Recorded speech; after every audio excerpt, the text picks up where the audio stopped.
Hello and welcome back to another episode of a podcast series that I'm calling How This Indie Dev. Today I'm joined by the man who needs no introduction, half of the Blackthorn Prod Brotherhood, one of the grandmasters of game dev, the absolute authority on art, the Yoda of YouTube, the collaboration king himself, the one and only Noah Calise. It's good to have you on here, man.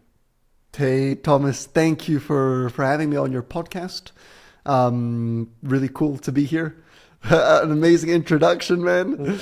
But yeah, well, it's awesome because we've been on chats like this before, but I don't think that all of the calls that we've been on have been for collaborations and like judging different competitions and stuff. So it's nice to be able to just kind of like sit down and kind of talk shop. Absolutely, yeah. I mean, I think you're perhaps the developer or one of the developers who have collaborated with the most. You've been the 3 times judge in the competition series. I think you've taken part in at least 3 or 4 Pass the Game challenges, at least. So yeah, super happy I can finally do something for you that you're having me on your channel. So it's really cool. I love that. Yeah, the stuff that you're doing with the collaborations is so unique in the YouTube space. I know that everybody, they're so fun. I know that everybody watching this is going to know who you are. But I also know that my mom watches these videos and she probably doesn't know who you are. So do you want to introduce yourself for people like my mom who's going to be watching this? For sure. So as Thomas said, I'm an indie game creator, a game developer, basically. I've been making games for 7 years. Started when I was 17 years old. Currently I'm 24.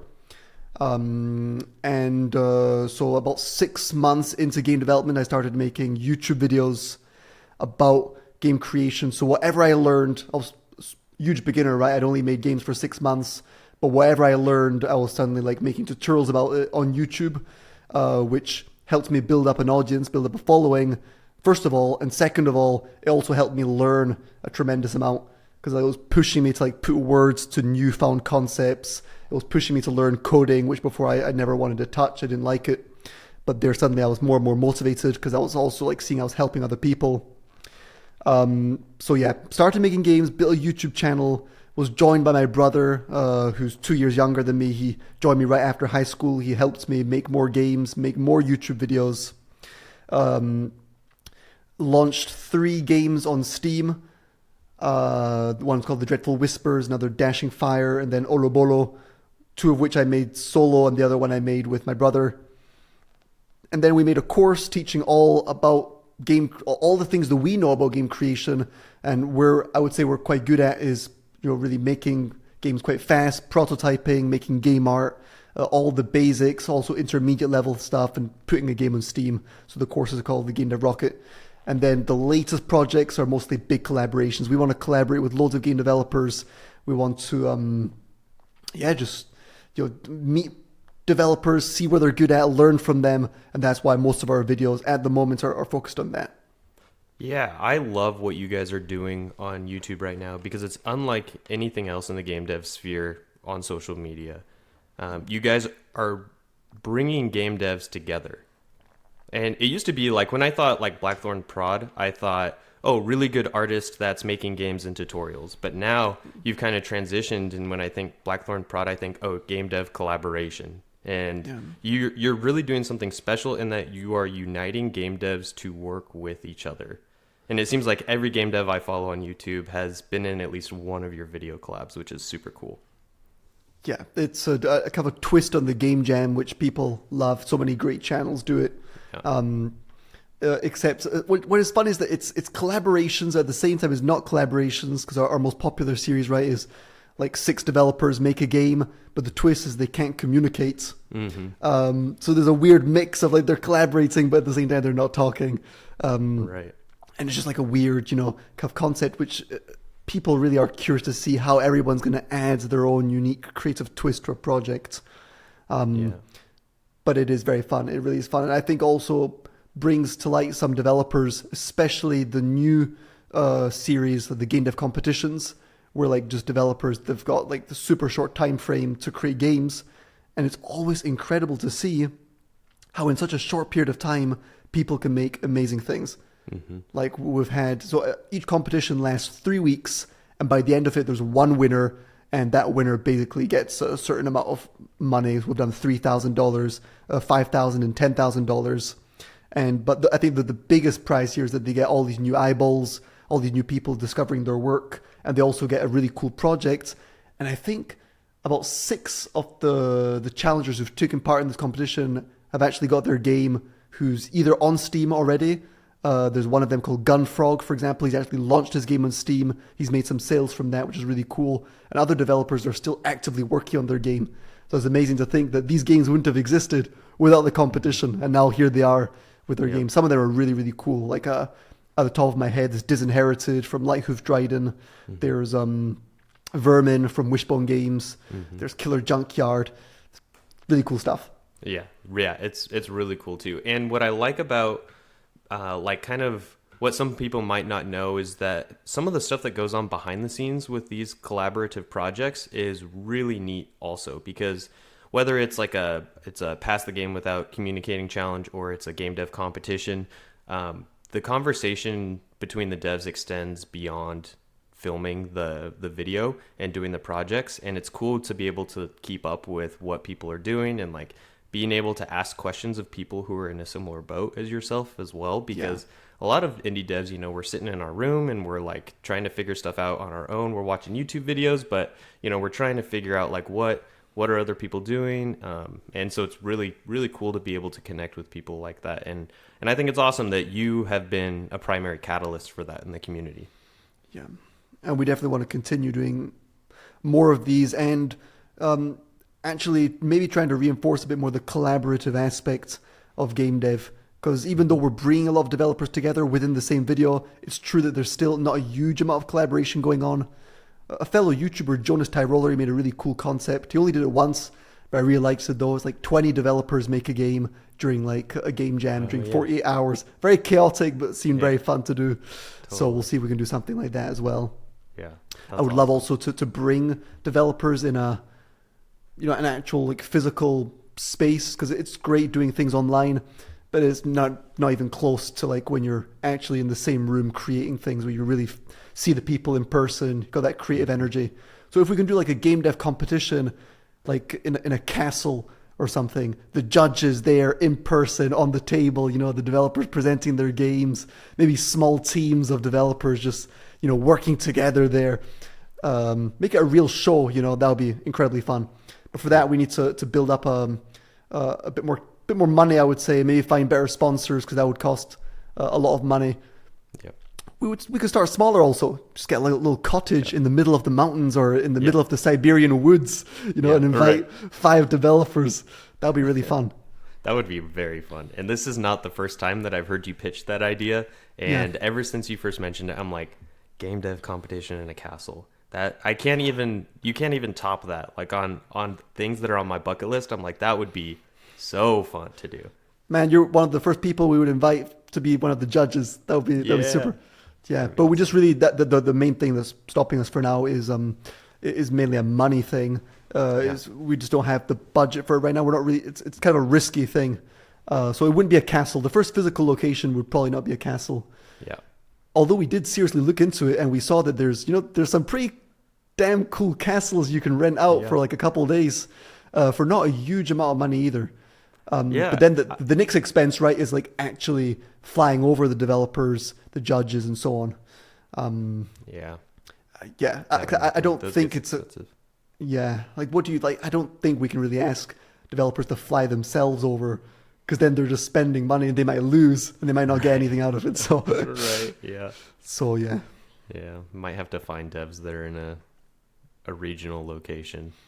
Exactly. That might make it a little better, but That's cool though. I love your idea, or I love how for your games and for your YouTube channel, you try out different things, and like you said, you have to kind of prove out some of these concepts before you can sort of scale them up. And I want to hear more about your journey to kind of how you got to where you're at today, to dive into like some of the business stuff and like game sales and game dev courses, and like I know you've done stuff on Udemy as well and Game Dev Rocket, but also like YouTube, and you said you started making games when you're 17, so you have like a really interesting journey to where you're at now, which I think is really cool. I guess we can just, yeah. Do you want to start with For sure. YouTube, or do you want to? So actually, I just realized something. So it wasn't 17. The very first game we made was in October 2016. It was called Midnight Fire. That was with my brother, and I was actually 16 years old. 17 when I started the YouTube channel, and even before that, very nerdy kid. And I was 12. I was getting into 3D softwares like Maya and stuff, because my initial dream job was going to be to work at Pixar or DreamWorks and make 3D animated films. Yeah. And I thanks my dad really for getting me started with all this digital arts and learning 3D softwares, and then game development. He really got me the computer. He started pushing me to like get creative and stuff on the computer. So yeah, 13, and then I spent 4 years basically playing around with Maya and Blender and stuff like that, not really making anything that great. Starting a YouTube channel about modeling in Maya. On the channel Blackthorn Prod, the videos were absolutely terrible, but I must have made about 30 or 40 of those absolutely terrible tutorials, terrible videos. And deleted them all. Deleted them all and posted the very first video on Blackthorn Prod in 2017, and it was a tutorial series on how to make a 2D character customization menu using Unity and programming in C#. You can still see those videos, and the quality is absolutely atrocious. Yeah. The sound is terrible, man. The video is filmed on an iPad, and yeah, it's incredible that the video did kind of good. Kind of good. Like it basically got like 100 views when I uploaded it, and it stayed like that for months and months. But now, 7 years later, I'm not even sure how many it's got, but maybe 50,000 or something. That's awesome. To double check that, but it's definitely got in the tens of thousands of views. And that's an amazing thing about YouTube tutorials, is that they slowly gain views over time. So it doesn't matter, like you can launch a video a week later, a month later, it has 1,000 views. But if it's kind of research based and it's a relatively interesting topic or something that people are going to research, you're almost guaranteed to like a year, 2 years down the road to have tens of thousands of views, if not hundreds of thousands of views on a tutorial.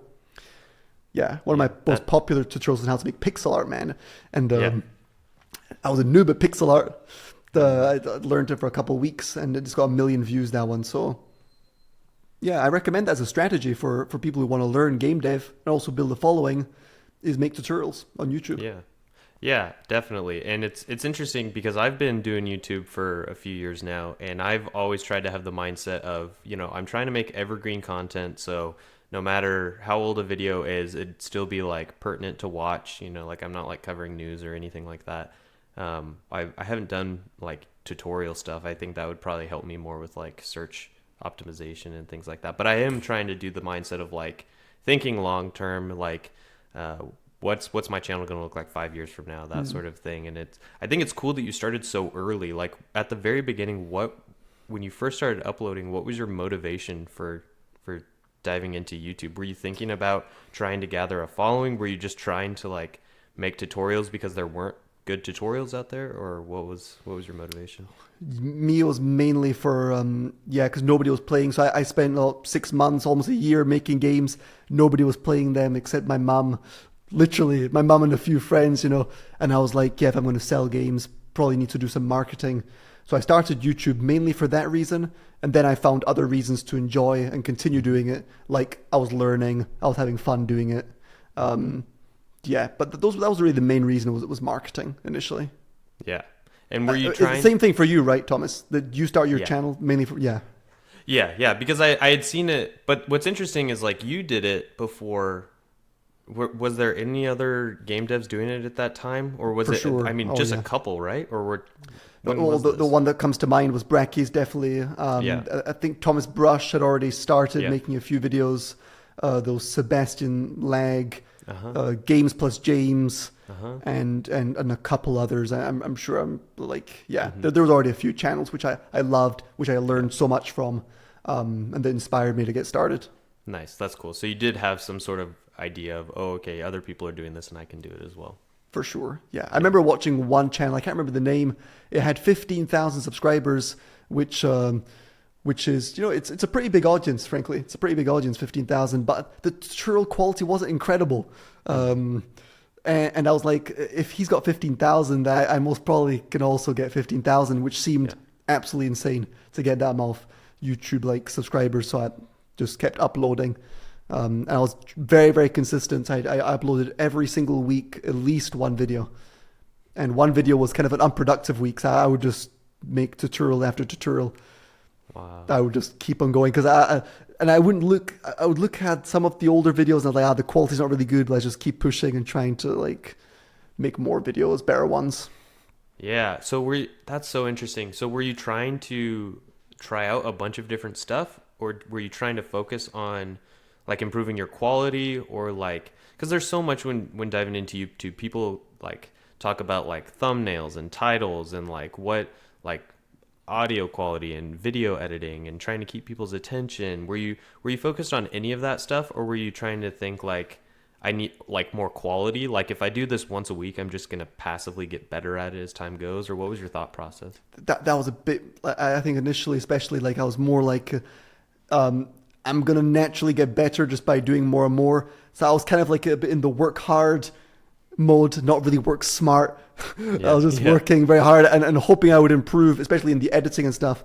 But for me, YouTube, especially at that point, was really just like a means to an end. I mainly wanted to improve in game development and sell more things. So becoming a master at editing and so on wasn't a huge priority. Especially when you're making tutorials, the most important part of the tutorial isn't that it's entertaining or super well edited, or the most important part is the explanations. So at that point there, that was the most important. It was just uploading frequently and improving and learning as much of game dev as possible. As you've seen, though, the last 2 years, that priority kind of shifted, where YouTube became our main focus, like our main priority, where 80% of our time was spent on making videos and stuff and making the course. Now we're entering a new phase where YouTube is once again becoming more of a not a side project, but like it's not as important as making games again. We really want to, make the best games we've ever made yet, which, I'm sure we can do it. So yeah, that priorities always change, right? But what's amazing is that YouTube is always an incredible tool, because it's always going to be there to show people our work, show that we exist. And that's super important, especially nowadays. There's so many, people, so many games being made. Yeah. So, and especially if you want to do both really well, it's so hard, because game dev and YouTube are both, their time sucks. They both require a lot of effort, a lot of time. And to try and juggle both of them is not an easy thing to do. But I'm curious, when you decided to make, like, you made a kind of a big pivot with your channel a couple years ago. I don't know if there were any big pivots prior to that, but did you have any like big aha moments that made you think like, oh, we need to shift in this direction? So with the big shift 2 years ago, we did launch one video, a Pass the Game challenge. 6 developers make a game without communicating. It did super well. It got 1 million views. And for almost a year, we didn't post any other videos like it on the channel. We continued making a mix of tutorials and devlogs about our own games and what we were making. Then we posted another video, so the second video in the series, 6 developers make a game without communicating. That also practically got 1 million views. So we're like, there's maybe something going on here. It was also super fun collaborating with developers, feeling all these, creative minds join forces and make something that wasn't just me and Liam. It really feels amazing that. And so we just kept on doing them. And I think now I'm not even sure the number, but maybe we're at 30 episodes. Something like that, man.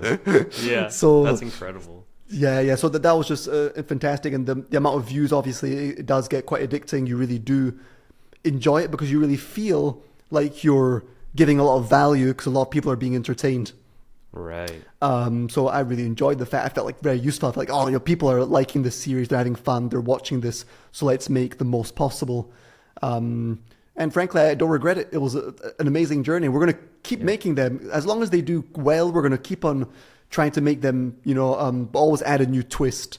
So there currently we're finishing the 100 developer one, which is massive. I mean, so many developers, man. It's such a fun project. And then we're going to do another episode where each developer is given a specific role. So, for example, we're going to start with like the first developer, he can only make sound effects. So the project's going to start based on sound effects. What weird sounds will be happening? I love that. Yeah, and then the second developer will have to make music, and he can only do music. Then the third one will be maybe like design, then code, then art, and then SFX. That's amazing. What's amazing with this formula of pass the game challenges is that you can always add a new twist, and it'll always keep it fresh and stuff. Yeah. There surely will be a time where we have to stop. People won't watch or won't be interested anymore. But for now, we're going to keep doing it. Yeah, that's cool. Do you have like a big database of devs that you reach out to for these sorts of collaborations? Do you feel like that's a deep well, or are you trying to find, because it's a unique skill set for people who can both develop prototypes quickly, but also have like an online presence where they can like do a little devlog update? Is that something that's hard for you to find? It is quite hard to find. It is, as you said, it's a very unique skill set, and it is quite hard to find. There's not that many game dev YouTubers who are really good at editing and stuff. And what makes some of these videos special is really the fact that the developers are also good at storytelling and telling what they've done, what they've added to the project. Mm-hmm. So it's not a super deep well. Thankfully, I think developers have quite a lot of fun taking part in these challenges, and they also can promote a little bit their work and their channel and stuff. So we have some developers like yourself, you've taken part in 3-4 challenges. So that's super. But it's also surprising how we've also had some just developers that got no YouTube channel, that maybe got just a Twitter account, for example. They've taken part in the challenges, then they've made a little recap video explaining what they've added to the project, and their videos are super cool. Mm-hmm. So some people, I guess, are gifted at editing, and they can just quickly get the hang of it. Good sound quality and everything. So that's awesome. So yeah, that's cool. I'm interested when you are. This is a selfish question because you're talking about trying to make videos that your viewer base enjoys, and you're getting feedback on like the past game challenge and people were really liking it. Do you rely on the YouTube algorithm to figure out if people are enjoying it? Like, do you primarily look at like view count, or are you looking at like click-through rate or engagement, or are you reading through people's comments, or is it like an amalgamation of all of that? But like, what goes into your strategy for determining what people are enjoying on your channel? Yeah, it's definitely I would say an amalgamation of all those different things. We look at the views, also the like-dislike ratio. Those are just super good indicators in themselves, right? If you're getting a lot of views and stuff, it's great. There is a little drawback to these particular challenges where they do get a lot of views and a lot of engagement. However, it does, the audience is it's more and more like a player base, right? It's people who are interested in games, interested in entertainment, not necessarily people who are super interested in game development, which, we're making courses, we're trying to make tutorials, which are going to help people get into game dev, beginners improve and so on. So there's not been a huge correlation between the amount of views we've gotten, right, and how many courses we sell. Yeah. So like back in the day when we used to get 20,000 views with our tutorials, we would sell almost as well as now when we get 500,000 views, because the actual game developers watching are the same amount, more or less. So that's an interesting note. That is so fascinating, because that is the exact opposite of what I hear everybody else saying. Everybody else is saying, I'm making a game, I'm making devlogs, and everybody who watches my YouTube videos are other game developers and they don't want to buy my game. But you have the opposite problem where you're like, I'm trying to teach game developers, like, we have this awesome course, come buy it. And you're figuring out that the people watching your videos aren't actually as interested in game development. Yeah, why do you think that is? It's just, I think it's really like the particular series that we're making is entertaining. It's going to attract, we've seen like even the stats, right? There's I think 30% of our audience is aged 13, 17. So we've got like a lot of teenagers, young teenagers who are watching. And I think they're just find it fun seeing developers either, make spectacular things or mess up big time. You can even see in the comment section, it's not always the nicest comment section. People like, trash talking some developers and stuff.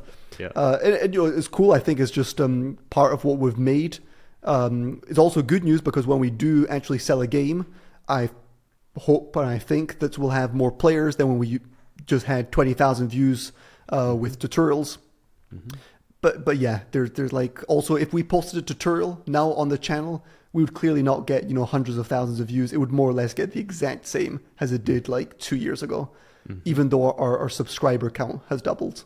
Yeah, that's so it's quite important. It's important to note that to keep in mind what's the audience you're trying to build, and we didn't really foresee that. For some reason in our heads, it was still very game development oriented. But in fact, now looking back, it's quite clear that these are videos that could appeal to like lots of other people, not just game developers. Yeah. The upside of that, though, is that the game developers that you have come on for, like, say, the game dev competitions, they're getting a lot of wish lists from people who are watching this video, which is like a big upside. It is a big upside. That's so interesting. Do you feel like YouTube is do you feel like YouTube is mostly passive for you at this point, or do you feel like you're constantly putting in a lot of effort to keep up with what you've built there? If we want to post regularly, there's definitely quite a lot of effort, even though the fact like these challenges, which are incredible, right, is the fact is like we're passing the project along and other developers are adding to it and so on. And now we've also hired a video editor, dual wielded. In fact, he's also got a game dev YouTube channel. He's an incredible video editor. So what we're doing mainly is managing the projects, especially for the Pass the Game challenges. So it's not a huge amount of work either, not a huge amount of hours spent. We just need to do it well, right? We dedicate maybe an hour per day managing the different projects we've got going. And then we're good to go. That's for the Pass the Game challenges. If we want to make devlogs or game dev competitions, that's also a bit more extra work. But all in all, currently as things stand, it's not a huge amount of work. It's true. It's pretty good. That's awesome. Yeah, that's awesome. That's why we really want to spend a lot of time making games and also improving our course and all that stuff there. Yeah, definitely. Do you have any projections for where you want your channel to be like 5 years from now? So I would definitely like to have 1 million subscribers by then. I would like to have brought to life, as I said, some of these more epic game dev competitions, physical locations. And I would also like to have devlogs that are almost like mini films where I really show the creation of an entire like game that I'm extremely proud of, that I've put on Steam. Like a real documentary of 1 hour, 1 hour and a half about the creation of the game. I think there's so much to show. Basically, a lot of things that we're already doing now, but just do them even better, because there's always so much room for improvement. So that's how I see things a year from now, 5 years from now. Again, I'm not gonna. My dream currently is not to be a YouTube superstar. I'm not gonna like put all my energy into gaining millions and millions of subscribers. My main dream is to make super games, really great games. That you'll have a huge player base, or even just maybe a smaller player base, but people really love the game, hardcore fans. Yeah. And the YouTube channel is going to help a lot with that. Also, just like share that journey, share the making of the games, share the people behind it, and also just get more players. Yeah. So yeah, that's cool. Okay, last question that I have regarding YouTube specifically, and it's a very selfish one. I don't know if you have watched any or many of my videos, but from what you know of the videos that I upload, what suggestions or criticisms do you have that I could change or focus on, and you won't hurt my feelings? It can be about thumbnails. It can be about anything. Yeah. Let me check the thumbnails. Yeah. Yeah. So Liam and I, we keep an eye on almost all game dev YouTube channels that have, more than 10,000 subscribers, and we discovered you even before that, because we just love game dev YouTube, man. We're watching all the time. We're always on the lookout. First of all, thumbnails I find are pretty good. Thumbnails are pretty good. There's some of them who are less good than others. Like making a medieval Portal game, you really can feel like it's just a screenshot of the game.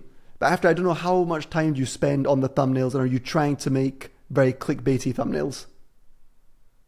It depends.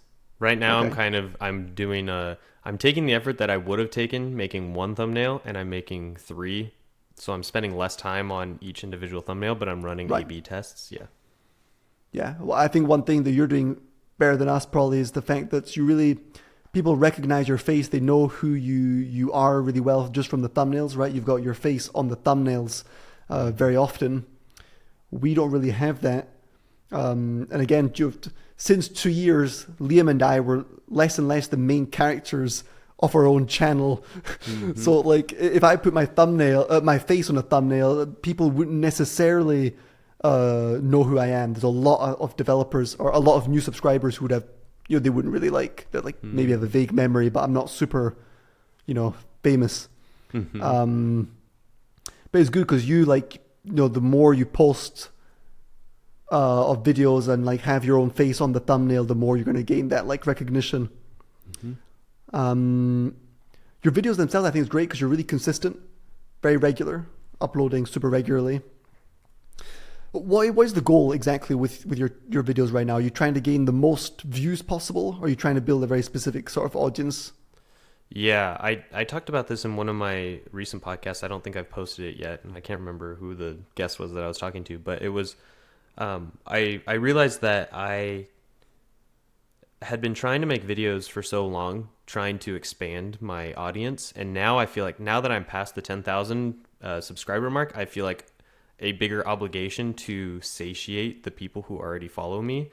And so I feel like there's a shift there where I'm like, there are people who are following me who have seen a lot of my videos, and they have a certain expectation when it comes to watching my videos that prior to that I was just like, oh, maybe this will appeal to the masses. You know what I mean?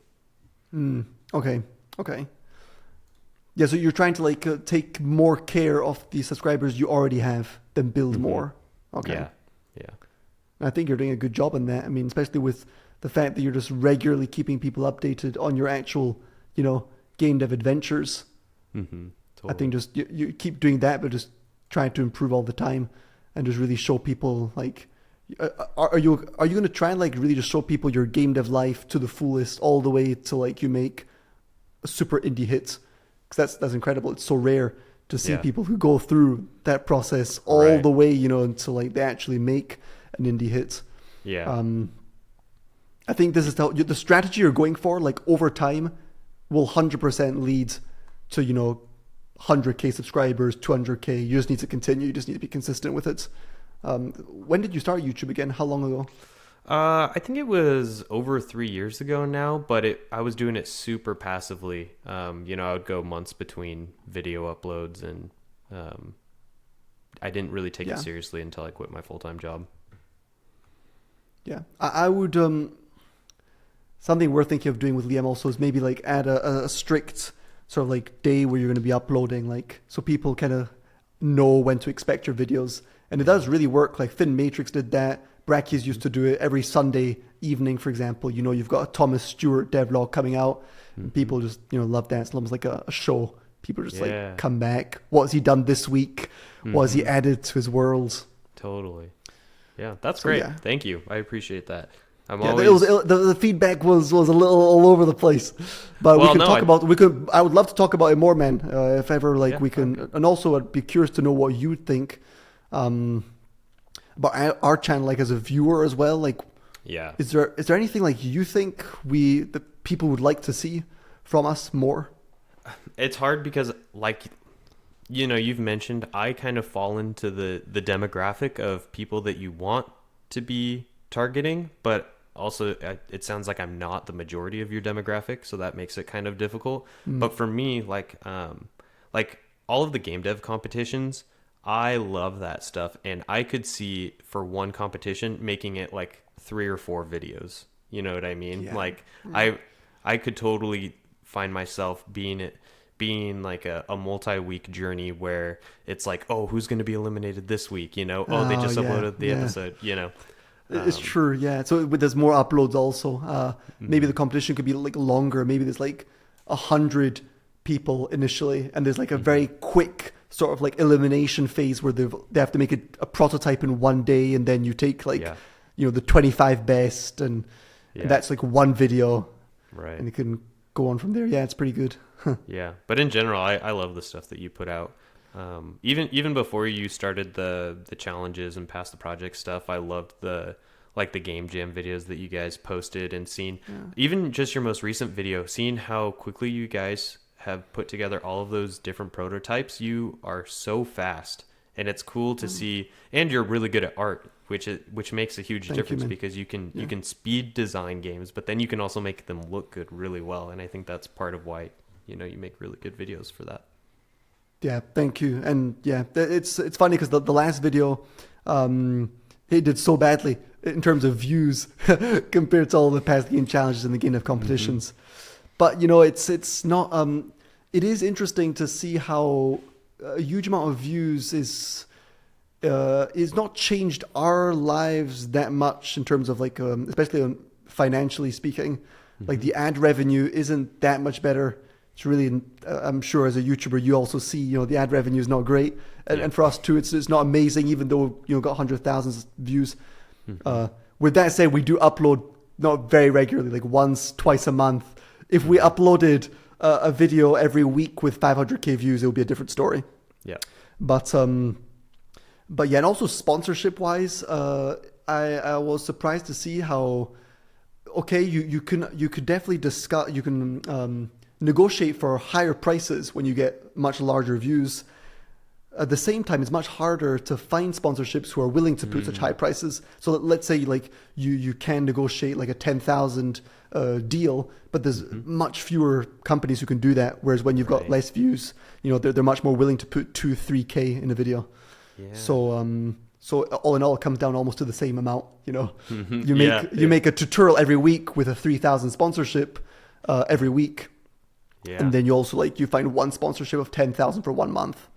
So yeah, views are not something I think we're going to worry about too much or chase too much. I think it's going to be more important that we craft an audience that's more focused, and that we continue making things we really like. That's a great transition into talking specifically about game development territory, because you've been making games since even before you started making videos. Did you always know that game development was a passion of yours? You said you were getting into digital art early. Was that kind of your stepping stone into game development? It was. Because I realized kind of a basic, relatively simple epiphany of I preferred playing games than watching Disney and DreamWorks films.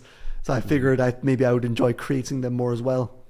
It was quite I didn't struggle too much finding that just to be a huge passion. Like it came pretty naturally. I really loved games, and even when I was a young boy, just making games on paper, playing with Liam.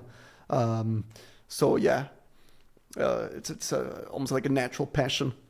Yeah. With that said, I'm sure you've experienced the same, right? Even some very strong passions, they can dwindle.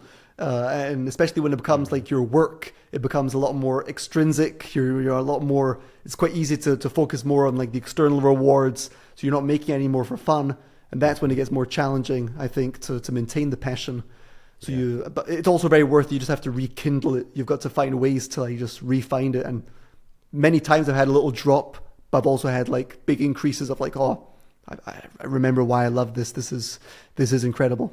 Yeah. One of the things that I love most about doing game development and YouTube and being self-employed is that if I'm in one of those dips, I can just say, screw it, I'm going to do something that I want to do. If I was planning on editing a video that day, I'll just go program and add some features to my game. Or if I don't feel like programming, then I'll go add some art assets, or I'll start designing like a new level. It's like I have the autonomy to kind of bounce around, so that if I'm in those moods of, this isn't as fun as it usually is, I can kind of still be productive, but have some choice within that. That is amazing, man. And that's really, I think, one of the most powerful things that we have as like indie game creators is the fact that we really truly have this amazing freedom. Like sometimes it can seem almost like a bad thing because we don't know what to do anymore. There's so much choice, so many creative projects we can undertake. But in reality, like it's an amazing blessing. It's insane the sort of like things we can make and do. Yeah. I'm interested, Thomas. So you, since you've become a full-time game creator, have you had sort of little dips in your passion sometimes, where like because you're doing it now for money and you're doing it for other things, does that change things? Definitely. And I think a big part of that is because there are so many things to like round out everything that I want to do, that not all of it is fun, right? Like before, the full-time job that I quit, I was a gameplay programmer at a game studio, and I loved it, but I didn't want to just be a programmer. But the consequence of that is that now I have all of this like more responsibility, obviously, but also to ship things out the door, I have to put different hats on that I'm not used to doing, and finishing projects is something that I wanted to concentrate on because I've seen so many people quit their jobs and start making YouTube videos and developing their own games, but then they're not ever shipping their game. And so I wanted to focus on small games and kind of focus on finishing as a skill. And as a part of that, there's a lot of like publishing and like console porting and stuff that, it feels like a grind a lot of the time, but I feel like I am getting better at pushing through the polishing phase, where it's like, yeah, because starting is always the fun part, but it seems like finishing it is always like the hardest part. Yeah, it's interesting, so at first I felt the same. Sometimes I feel the starting is also pretty hard, where I'm not sure which project to pick, or I'm always feeling this idea, I don't think I want to spend even a few weeks on it, or like this, am I sure this game here is going to be good or interesting enough for a couple months? So sometimes I feel the start can be hard. The whole process is hard, but it's worth it. It's the fun. Start is hard. The middle's actually pretty hard. The middle, the worst. Yeah. Yeah. Thomas, do you feel like having the fact that you've got a kid now and you've also got a wife, you have a family that you have to take care of, I imagine that's like a huge motivation boost as well. Oh, yeah, an incredible amount. Yeah, because I was really enjoying, so I had something like 6 months before. I knew my wife was pregnant, so I knew the baby was coming, but I quit my job and I kind of dove into kicking up my YouTube channel more. I got into a bunch of developer programs for console platforms and got my dev kits ordered and set up, and I started diving into finishing the game that I was working on and shipping it. And yeah, I really did have this tenacity that was more intrinsic, that like I really wanted to go after this career path that I wanted. And then my baby got here, my baby was born, and it's like it's a whirlwind of emotion, because that fire is still there, but it's different because it's like external to me. But then it's also like so like I really want to be working as well, but I'm also trying to balance family life, which is a really hard thing too. So I'm trying to keep like, especially like afternoons, like dinner time, those are like core family hours for me, where I'm trying not to be on my phone or my laptop or anything. And I wait till my baby goes to bed, and then I will, pick up the computer and keep working on stuff. But like work-life balance, I thought would be a lot easier, because now I have full control over my time and my schedule. But it's still not super easy juggling all of my priorities, because there's just not enough time in the day for all of it. Yeah, it's maybe even harder, like being an indie or an indie developer, where you have complete control. Is probably harder than when you got a 9 to 5. Maybe it's easier for certain people to just keep work at work. Yeah. With that said, there are a lot of people who also bring work into the family home. Right. It's a skill like any other, probably. Yeah. That me, it really helps the fact that that's why collaboration, I think, is also incredible. Or even if you can work with just one other person. I'm lucky enough to have my brother on this whole journey with me. And that adds a huge help, because he just comes to the office every day. And so when he comes into the office, my mind switches into work mode. I'm like, okay, as long as my brother's here, we're working. And then when he leaves, it's a lot easier for me to switch off. So I'm not changing locations. I also live in the office. But the fact that my brother comes in and out, that helps me switch mode. Yeah, so, totally. is that an interesting partnership with Liam where like was it a natural like bringing him on board and like having him like make games and like I'm interested, when did that start? You mentioned that you were making games with like pen and paper from a young age. Was that always something that you guys did as brothers, or how has that affected Yeah, you pretty guys much. being Pretty much. We always did that as brothers. And when I did start game dev, so I started with Liam. My very first game that I made was with Liam. Then we made a second game together. Then he kind of lost a little bit of interest after he was like 14 years old. So the other things happened, Yeah. and but I continued, and it was actually good that he stopped because that forced me to get into coding. 'Cause before he was doing all the coding, so I had to learn the basics of coding. And at first I was like, Liam, you can't leave me. I don't know how to code, man. I can.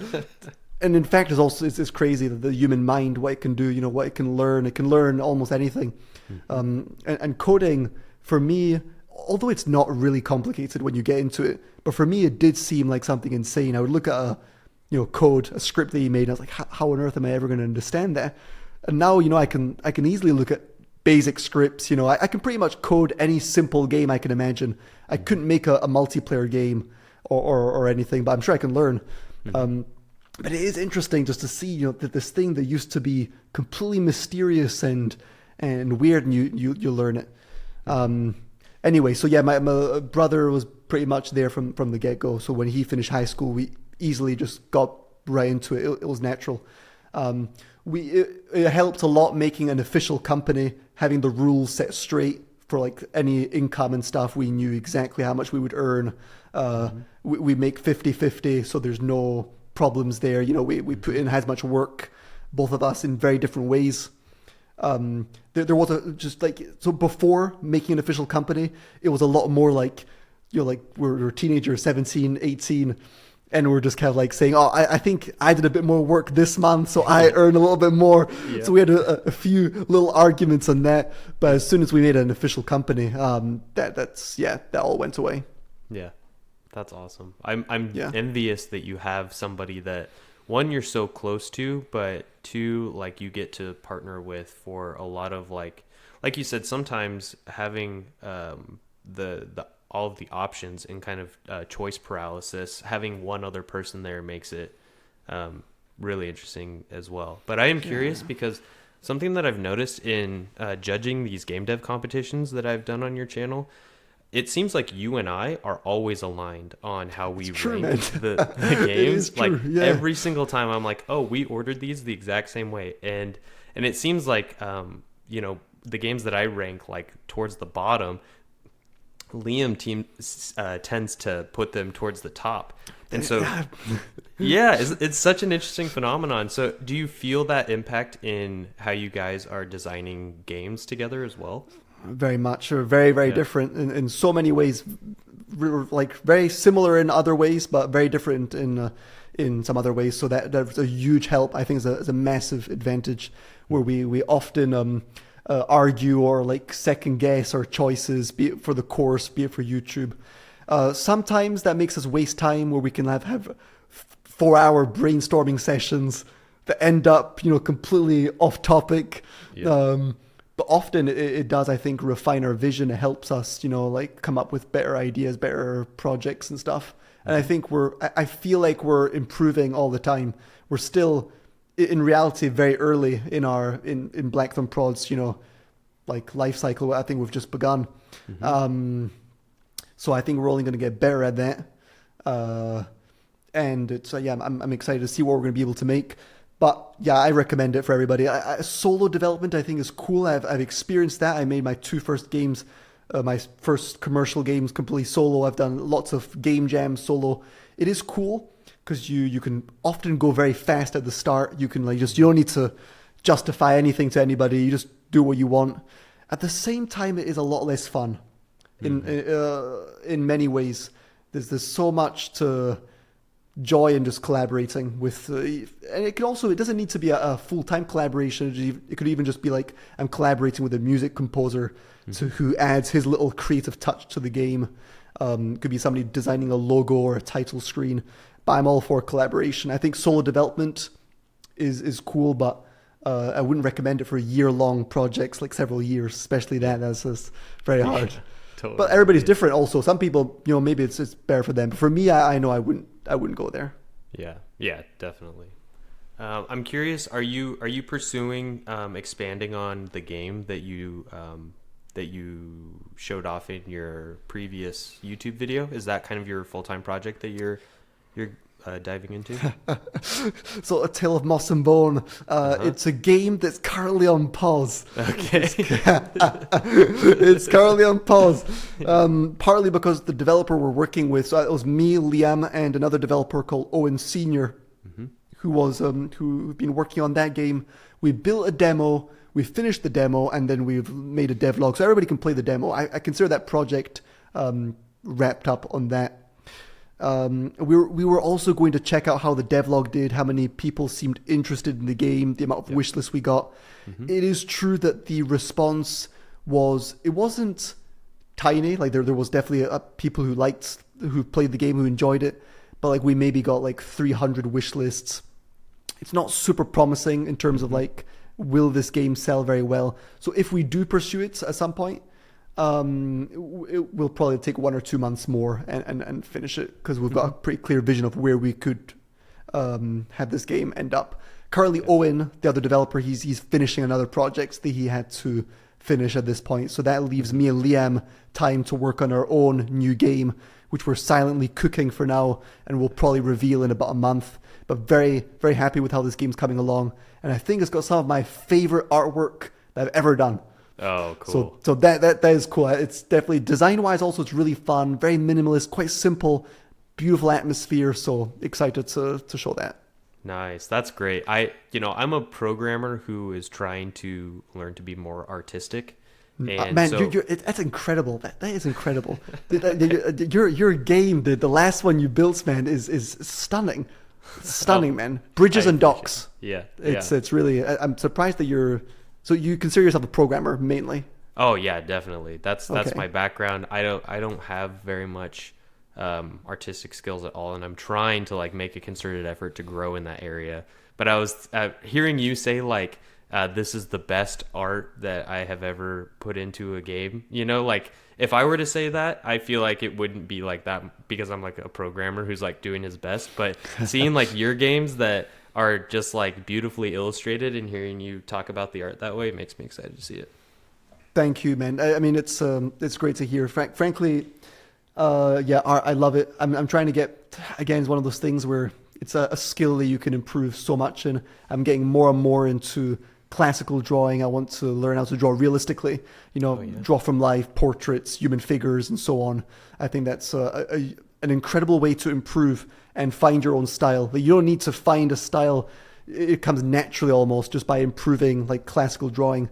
And like for the very first years making games, people do seem to like the style I did. It was very flash based, very simple, very cartoony, and also quite limited. I couldn't do much else because that's all I really could do. So now improving classical drawing is helping me expand my skills. I can do much more, like just different styles and stuff. So yeah, I recommend that, man. If you want to get like, even if you want to improve in art, just classical drawing, 30 minutes a day.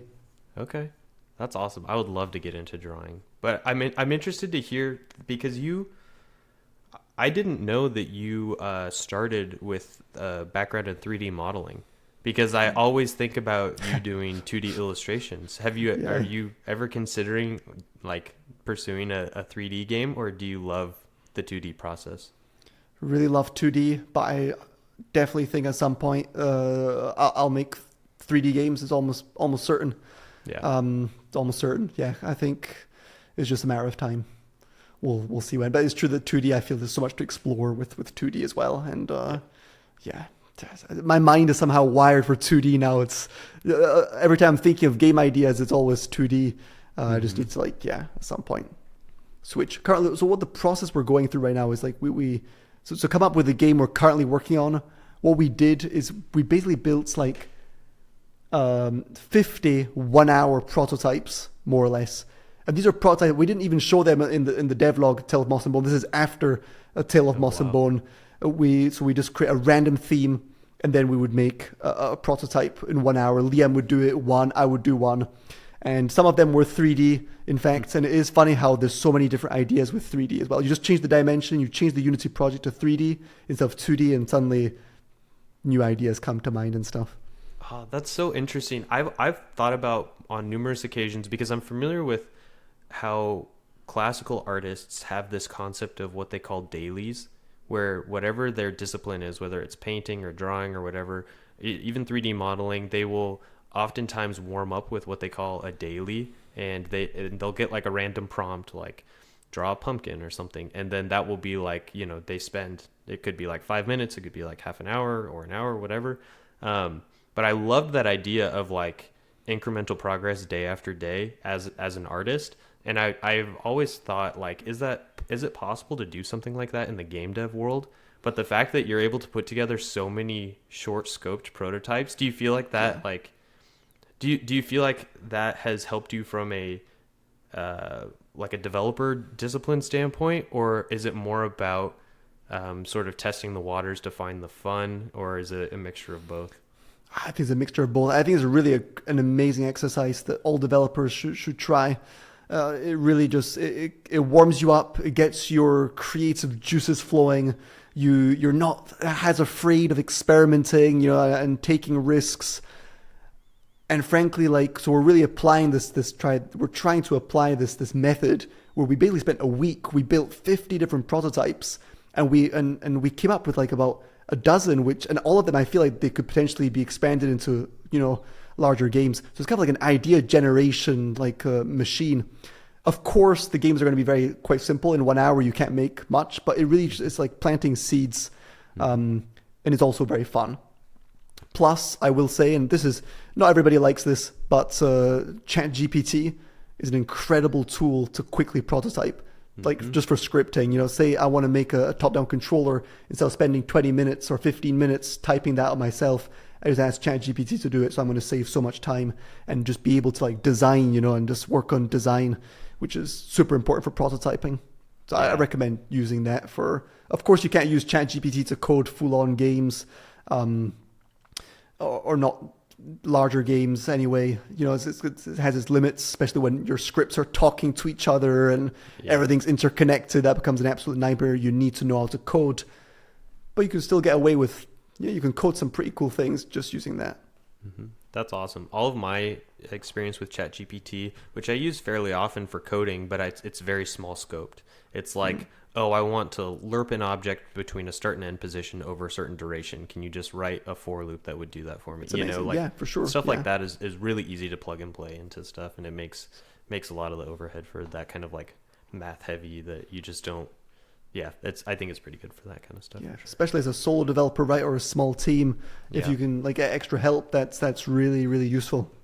And it also, there's a huge excuse that I see in so many of the tutorials we've posted on the course is I can't code, that's why I can't make games. Or now that there's not really any excuse. Now you can get away with not knowing much code. Although I do recommend learning the basics. It will help tweak even the ChatGPT scripts, you know, that little variable that's not working or that little extra thing that can completely stump you if you don't know the basics of coding.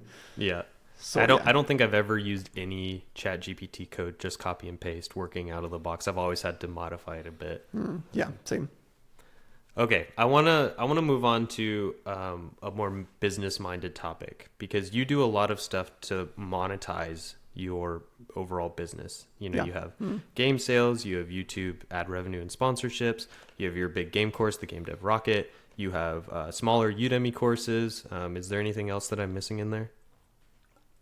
I don't think so. Our games that do sell still. Different streams of income. That's how we work. We definitely have lots of sources of income that feed into each other and end up, you know, making a relatively good monthly salary that we can invest into the business again.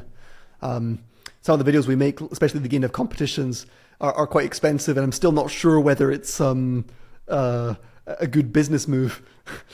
You know, I probably lost money on those videos. Yeah, very fun. I don't regret it.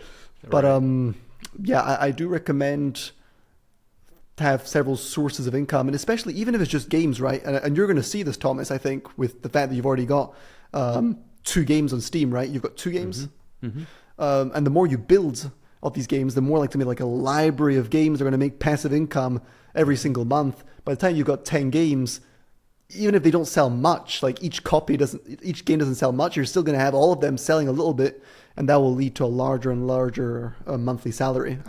Really good strategy. That I like that. That's been my experience already, because even though I only have a couple games, having them distributed across different console platforms, it is kind of like, oh, PlayStation is having a sale this week. Oh, now, Xbox is having a sale, or I just finally finished porting this one to the Nintendo Switch, and it's like, and then, I don't know why, but I suddenly got a spike of Steam sales, and they're all kind of aggregating into a bigger pool, which is really cool to see. So does tanks, but no tanks, still make some sales? Mm-hmm. Yeah, it does. Definitely. Yeah? It's at the point where I see a noticeable difference when it's discounted. It doesn't make a lot of sales passively when it's full price. But yeah, okay. it's so during sale events it works. Okay. Yeah, I'm thinking about doing kind of a deep dive. I'm very nervous because the NDAs for console reports for like revenue and stuff are really strict, and so I'm trying to figure out if there's a way that I can safely show off some of that data. So I'm thinking of maybe doing like a distribution graph, or like maybe like a timeline graph where it shows different spikes from different platforms, but not putting like the monetary amount, so because I think that stuff would be super interesting for people to see. But it's kind of like watching your YouTube analytics. It can be kind of addicting, where you're like, oh, let me check the stats over here. No, let me check the stats over there. And I've kind of had to break myself of that. Now I just do like monthly reporting. That's good. I think you probably have to be limited. You can't completely ignore it either. It's super important, especially when it's your business. It has to be taken very seriously. Like it's, and frankly, like I love it. I think it's super fun watching your stats and stuff. Even when it goes down, it's just like, it's fun. It's very fun. I used to also like be a bit like, it's wanting to avoid watching that, but I did realize it is my business, so I better take it kind of seriously and look at it. But I think it's a good idea not to impulsively look at it, and have set times where at the end of every week I'm kind of like seeing how are the videos doing, how are the games selling, how are the courses selling. And I have these spreadsheets that I put together where I take all of the raw sales data from each platform and I dump it into spreadsheets, and then I have my own sort of bar charts and like summaries, and like I can see like my like how much money I made in the last week, in the last month, what's my average for my last 6 months, and I'm trying to use all of this data to improve how I'm running things. But I love looking at the numbers. For sure, and people love that as well. That's an amazing YouTube sort of video that you can make any time, and will get a lot of views. How many sales has my game made in the first week? Even tanks, but no tanks, right? How much has my indie game made 2 years later or something? That would also be really interesting to see. Totally. Because you're right, it is quite rare. It's not everybody is super transparent about that, and the fact that it's rare makes it super valuable. Yeah. So yeah. Totally. How do you balance these things in your mind? Like when you decide what you want to prioritize and what's the most worthwhile endeavor when it comes to like bringing in revenue, is that what do you look at what's bringing in the most revenue and you prioritize that the most, or are you looking at like what has the opportunity to bring them in the most revenue, or do you think I'm stable like with my income so I can pursue whatever I feel like pursuing, or how do you go through that prioritization process? Yeah. So Liam and I, we kind of look at what can bring us in immediate revenue, because we've got a lot of company expenses. We have a lot of company different expenses, just the office, the different equipment, the softwares, and so on. We did a calculation. It came up to a pretty large number. So we're like, we already need to make this amount just to break even. And then we have to also, because we've got an official company and taxes in France are pretty high. So just to pay ourselves a salary, each very small salary, you're basically almost taking out from the company double that amount. Like, so for example, if you want to pay yourself like $1,000, you're taking out from the company almost $2,000. So that the company is taking huge slashes every single month. Yeah. So we've got a number, an exact number that we know we need to make every month just to more or less break even and stay afloat. So it is important for us to find immediate sources of income. That comes from usually sponsorships in YouTube videos. We've got the ad revenue, which also is a little extra. And then it's course sales, which makes definitely our most amount of revenue for now. And then there's also game sales, but that's more or less like the ad revenue at this point, especially since we've not launched a commercial game in a long time. So yeah, the course sales is the biggest source of income. But we also definitely need to look at the long vision and what's going to bring us in the most. And that's where I see how courses, games, YouTube, in reality, it's all one big project.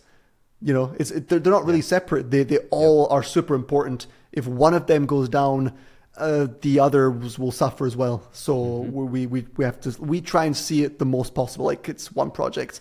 And that's why we were like noticing, okay, we've kind of like not been working on games enough, and we can start feeling the negative impacts of that. Like we're getting a lot of criticism of people saying you're selling courses, but you're not actually, selling courses on how to make games, but you're not making games yourself. Right. So that, that basically leads to less course sales. It also leads to the fact that we can give less value to our students because we can't teach maybe as well. We can't update them with the newest tools and stuff because we're not in the game dev sphere enough. That's why we're really getting back super seriously in the trenches.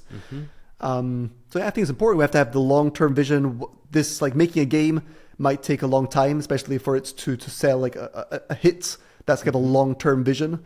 But eventually, I'm 100% sure it will make us great money, even though it's not immediate. And then more immediate sponsorships, course sales, stuff like that. Yeah, that's awesome. Yeah, something that I appreciate I have the Game Dev Rocket site bookmarked, and I haven't dove into the courses yet. But I think it's really cool that you have outsourced the expertise of people where you aren't as comfortable. Like you said earlier, I'm not a great programmer. I probably couldn't make a multiplayer game, but I could probably learn how to do it. But you went and found somebody who is a pro at making multiplayer games, and you included that as part of your course. And I think that's cool that it's more of like a well-rounded, it's not just what you know about game development, but you're bringing in people from around the game dev sphere, and you're kind of uniting them in an interesting way. That exactly, man. I love that. I love doing that. And it is just trying to make a really complete course. And we're trying to be as honest as possible. If we don't know something super well, we're going to try and bring in experts. But that does cost a lot of money. So when we're doing that sort of extension, we need to hope that we make at least these amount of sales. If not, it's a risk. It's a risk, right? We lose cash. Yeah. So yeah. We're learning a lot. There's so many. We've spent a lot of money on certain things which were probably not worth it. But at the same time, it's hard to learn these things without. You have to be in the trenches. You have to like actually try and fail a bit. Yeah. If you had to start over with like everything that you know now about your online course in particular, what do you think would be the big things that you changed? Like I noticed that you changed to a subscription model, right? Briefly, and then we switched back really quickly to the thing, and that was again a failure that cost us quite a bit. We quickly saw that I think a membership thing could be good. It could be great, but we have to. I'm still not sure exactly how we would make it into a really good and useful thing for not only our students, but also that would bring us in good money. We put at $97 per month. Turns out I think that's way too high of a price to ask most people, right? Every month it's too much. So we're sticking for now on a one-time payments. They get the course forever. One thing I would improve is the community aspect of the course, and we're absolutely gonna, we're always working on that. I feel like we need to. It's a very hard balance, right? Because on one hand, you want to make sure that all the students succeed, that you see them actually improve, make great games from the course.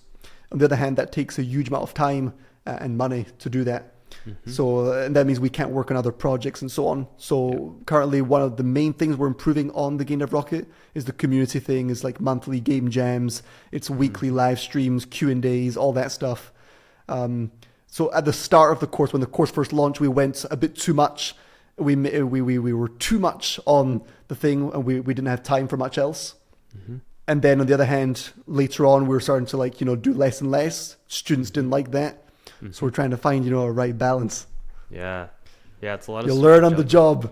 Yeah, that's awesome. But you're not afraid to pivot and to try new things. And I think that you're finding success in these areas because of that, which is cool. Yeah. Yeah, I'm sure you've experienced this right yourself, Thomas. You're learning everything on the job as well. You're making, indie games solo. You're making a YouTube channel. You're doing a podcast. Mm-hmm. There's so many things you're learning. It's hard. Yep. It's hard but stuff. It's very man. fun and rewarding too. Yeah. Yeah. For sure. I'm interested about. So you have this big online course that's also like you have stuff that's a part of it where it's like, you learn from tutorials, but there's also like podcast recordings, and you have this community where you're doing like events and Q&As and all of that stuff. I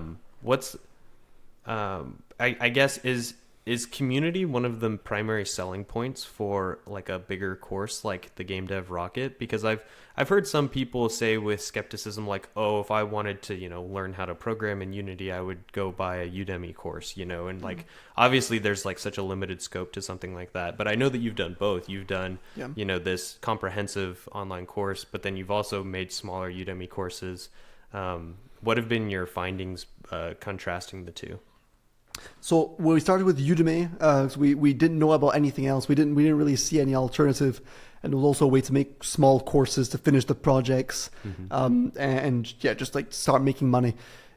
What's crazy about Udemy is the lack of control you have over so many things, especially the prices. You have no control over how much you sell your courses for. You could put $500.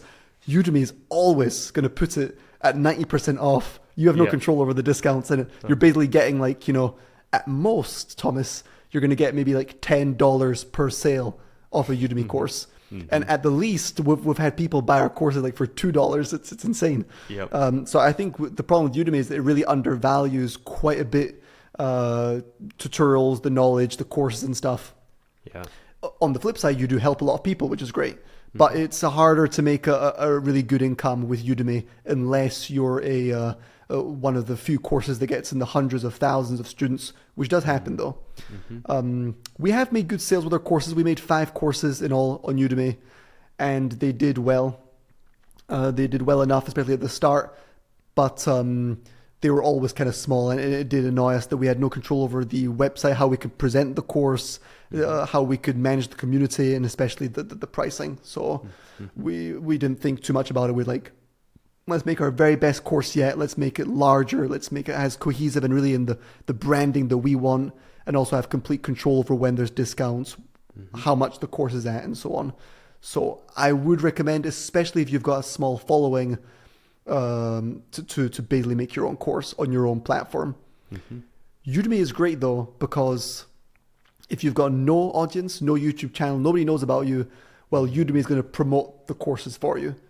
And you're going to get people who are going to discover your courses who might never have discovered them else, like otherwise. But we had like 350,000 subscribers at the time of launching Game Dev Rocket, something like that. So it was definitely the right thing to do, to make our own platform. Yeah. It seems like there's a lot of overhead work, but you kind of scare away people from a platform like Udemy if you're not compensating them for, their expertise as well. And if you don't need the sort of organic traffic that the platform offers, it makes sense to kind of house it all yourself. Yeah, I think so as well. I'd recommend, Thomas, if ever you do a course, to put on your own platform. But you can test. Yeah, totally. Yeah, I've thought about, I don't do anything educational really. I just basically talk about my experiences on my YouTube channel right now. I've thought about doing tutorials on the YouTube channel, just free stuff, especially because I have a very strong programming skill set, and I feel like I could help people out with a lot, especially like setting up my projects. I do them in a very particular way that makes it really easy for like loading scenes and like, having a loading screen come up, and like how do you access like manager classes, and like I feel like that sort of framework is it's broader scoped than just like how do I make a ball move left and right, you know? That I see. I think is harder to get, and I only got it because I had a job in the games industry and kind of learned from other people. So maybe I'll make educational content like that, but right now I'm just kind of yeah. If you make tutorials, it's a great strategy, because they will likely get more views, or especially over time. And I think you could quite easily, with your skill set, build up an archive of videos that makes you very good passive revenue just with ads. And then later on, if you even find little sponsorships. So if you could like do a tutorial every single week, I think that within a year, you could have such a good passive revenue with YouTube that you wouldn't even feel a huge pressure to make any, commercially successful game. You would like make 3-4K a month just with your YouTube tutorials. And then that also leaves you a bit more like, you'd be a bit more relaxed, have less pressure and stuff. Yeah. Whereas the devlogs could be harder to build up that that viewership and stuff. Yeah, totally. So consider tutorials for sure.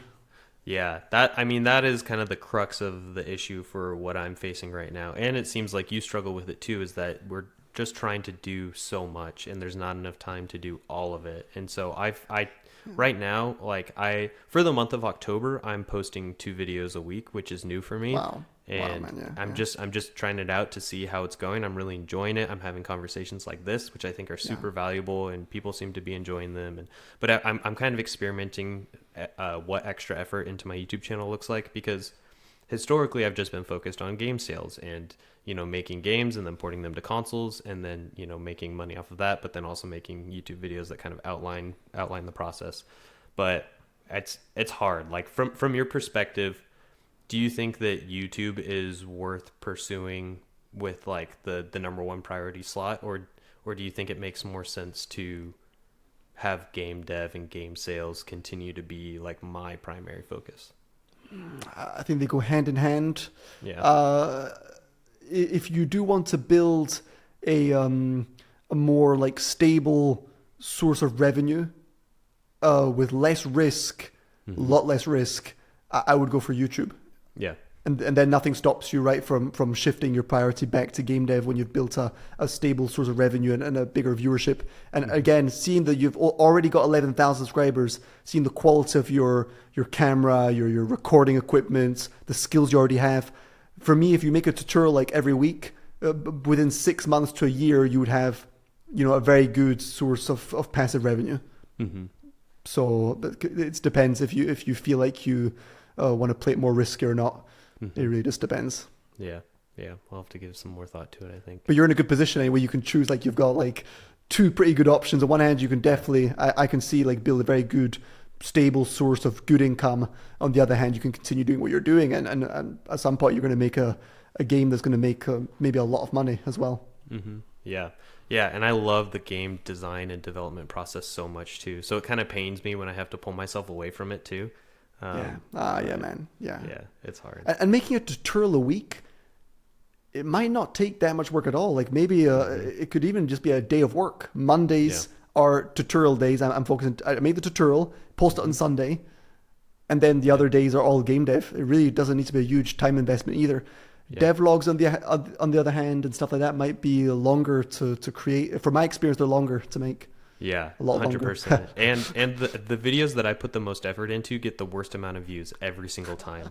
The ones that do the I know, best. man. Yeah, it sucks. Yeah, it does.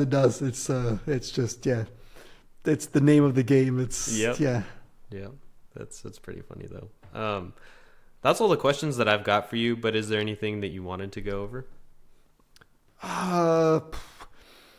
I feel like, we had a good talk, man. We covered a lot of things. I don't really have much more to say other than, I guess, I think a lot of people who are watching this are probably game creators or people are interested in this craft. I think it's 100% worth it. It's an amazing craft. There's so much to learn. It's I think you're experiencing this as well, Tom, especially since we're very small teams, and that it tickles so many different areas of the minds that are that you like, art, technology, music, design, storytelling. It's a beautiful thing. And I recommend to people if they want like my strategy that has worked for me anyway, and I could really see it working for many other people, is if you want to start just building a YouTube channel, sharing your journey, and building a passive revenue that way, so that you can keep on learning, making games, and then eventually selling your own games, making good money with that as well. Mm-hmm. Yeah, definitely. Well, Noah, it's been a blast. Thank you for coming on to this podcast. I'll leave some links in the description for like your YouTube channel and Game Dev Rocket so that people can check that out. But I'm sure that everybody who's watching this has already subscribed to your channel anyway. But is there anything else that you want to plug where people can find what you're working on? Just, the YouTube channel, Blackthorn Prod. If you want to learn how to make games, gamedevrocket.com. We've also got a free course, which actually, funnily enough, we did a poll a few days ago, a week ago maybe, and like apparently 90% of our audience didn't know more or less that the free course existed. So we've got a free game development course. It's about 3 hours long, and it teaches you the fundamentals of Unity and how to code in C#, and you actually make a small game. It's a really fun little course. So if you're not sure about buying our Game of Rocket, just check out the free course first. Awesome. And I think you'll have a blast. Oh, that's awesome. Cool. All right, Noah, until next time. I'll see you. Okay. Cheers, Thomas.